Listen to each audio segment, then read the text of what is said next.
ഞാനൊരു സാരി കാണിച്ചിട്ടുണ്ടായിരുന്നേ, അതിൽ ഞാൻ പറയുന്നുണ്ട് ഈ സാരി കഥ പറയുന്നു. അതുപോലത്തെ ഒരു സ്റ്റോറി ടെല്ലിംഗ് വൈബ് വരുന്ന ഒരു സാരി ഇന്ന് ഞാൻ കാണിക്കാൻ പോകുന്നത്. മാത്രമല്ല നല്ല ബ്യൂട്ടിഫുൾ ആണ് സാരി കാണാൻ. അപ്പം സാരി കാണാം. ബ്യൂട്ടിഫുൾ സാരി അല്ലേ? സാരി വരുന്നത് മഹേശ്വരി സിൽക്ക് കോട്ടണിലാണ്. ഞാൻ പറഞ്ഞതിൽ എന്തെങ്കിലും മാറ്റമാണോ നോക്കി. ശരിക്കും ഇതിന്റെ ബോർഡേഴ്സ് കഥ പറയുന്ന പോലെ തന്നെയാണ് കേട്ടോ. ഫുൾ എലിഫന്റ് ഹ്യൂമൻ പ്രിന്റിലാണ്. ഫ്ലോറൽസും പോകുന്നുണ്ട് അതിന്റെ ഇടയ്ക്കായിട്ട്. ആ ഒരു ബോർഡർ സാരി ത്രൂ ഔട്ട് പോകുന്നുണ്ട് കേട്ടോ. പിന്നെ സാരിയുടെ ബോർഡറിൽ വേറൊരു ഡീറ്റെയിൽ നോക്കുകയാണെങ്കിൽ സാരിയുടെ താഴെയും മുകളിലുമായിട്ട് ഈ ഒരു കസവിന്റെ ബോർഡർ ഡീറ്റെയിൽ പോകുന്നുണ്ട്. പിന്നെ മുകളിലായിട്ട് കസവിന്റെ കൂടെ തന്നെ ഈ ഒരു കലംകാരി പോലത്തെ ഈ ഒരു ബോർഡർ പോകുന്നുണ്ട് കേട്ടോ. അതിലിങ്ങനെ ഫ്ലോറൽ പീകോക്ക് ഡീറ്റെയിൽസ് ആണ് അതിൽ പോകുന്നത്. പിന്നെ സാരിയുടെ ബോർഡർ നോക്കിക്കേ, നല്ല രീതിയിൽ ബോർഡറിൽ ആ വർക്ക് കൊടുത്തിട്ടുണ്ട്. ആ ഒരു കലംകാരി പോലത്തെ ആ ഒരു ഡീറ്റെയിൽ പോകുന്നുണ്ട്. പിന്നെ എൻഡിൽ നിങ്ങൾ നോക്കിക്കേ, ഈ ഒരു ഡീറ്റെയിൽ എനിക്ക് ഭയങ്കര ഇഷ്ടപ്പെട്ടു. ഈ ഒരു ഹ്യൂമൻ പ്രിന്റ് പോകുന്നത് എനിക്കിത് കണ്ടപ്പം പത്മാവതി സിനിമയ്ക്ക് ഓർമ്മ വന്നു.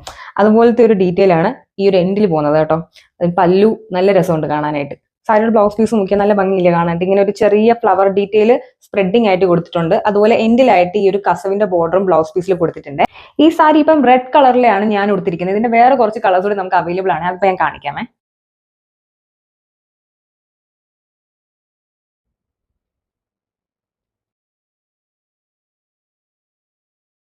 ഇത്രയും കളേഴ്സ് ആണ് നമുക്ക് ഈ സാരിയിൽ അവൈലബിൾ ആയിട്ടുള്ളത്. നിങ്ങളുടെ ഫേവറേറ്റ് കളർ ഏതാണെന്ന് താഴെ കമന്റ് ബോക്സിൽ പറയാം. അപ്പൊ ബൈ.